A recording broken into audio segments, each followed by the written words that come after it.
Katibu wa halmashauri kuu ya NEC itikadi uenezi na mafunzo wa Chama cha Mapinduzi CCM Amos Makalla amesema dhana ya baadhi ya watu vikiwemo vyama vya siasa kudhani kuwa chama chake kinajiweka chenye madarakani ni potofu.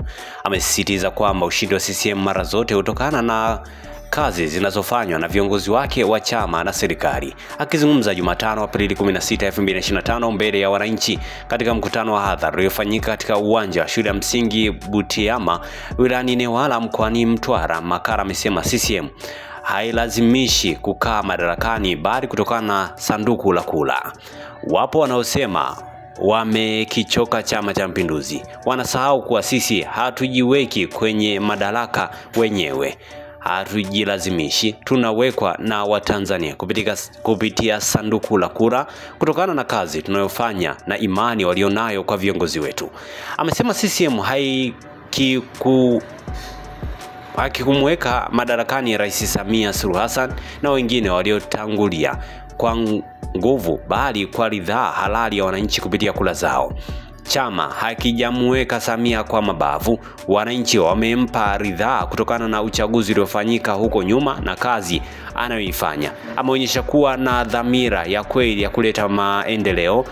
Kama kuna mtu ana sera bora au ilani bora kuliko CCM, aje tulinganishe kisha wananchi wataamua.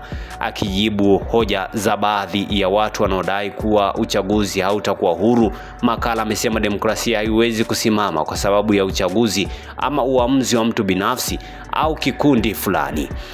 Uchaguzi utaendelea hata kama vyama vingine vikisusa. CCM itashiriki uchaguzi na hivi karibuni itazindua ilani yake. Kauli hiyo ya Makalla inakuja wakati Tanzania inajiandaa kuelekea katika uchaguzi wake mkuu wa rais, wa bunge na madiwani utakaofanyika Oktoba mwaka huu. Neno kwa Mkuchika. Katika mkutano huo, Makalla alitoa heshima kwa mwanasiasa mkongwe George Mkuchika ambaye ametangaza rasmi kustaafu siasa, akisema ametoa mchango mkubwa kwa taifa na sasa anahitaji kupumzika. Mzee wetu ametangaza kustaafu, naamini atakayekuja kumlisi ni lazima awe mwenye nguvu. Mzee wetu amechoka na amestaafu kwa heshima. Si kila mtu anaweza kustaafu kwa kusema nimechoka. Tutazidi kuchota busara zake. Naamini pale utakapohitaji ushirikiano utakuwepo. Hayo alikuwa ameyazungumza Makalla. Akizungumza katika mkutano huo, mbunge wa Mtama Nape Nnauye amemsifu mzee Mkuchika kwa uamuzi wake wa kung'atuka rasmi kutoka kwenye siasa za uchaguzi, akisema huo ni mfano bora wa uongozi wa busara na wa kuigwa na viongozi wengine wa kisiasa. Amesema mzee wetu amefanya uamuzi wa kishujaa kwa kuamua kung'atuka, huku bado akiwa na mvuto na mapenzi makubwa kutokana na wananchi wa Newala na mkoa wa Mtwara kwa ujumla. Mzee wetu ni Makonde harisi, ametoka hapa kwetu kusini, amelitumikia taifa kwa uadilifu mkubwa na sasa anastaafu bila kuwa na hata doa moja la kashfa, jambo la nadra sana katika siasa.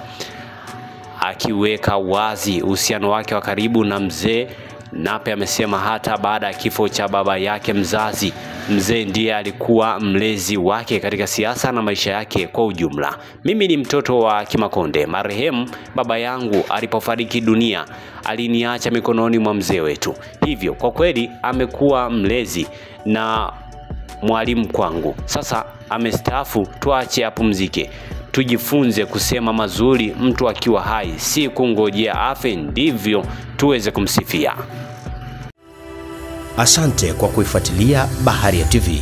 Usisahau kulike, kusubscribe, kucomment na kushare.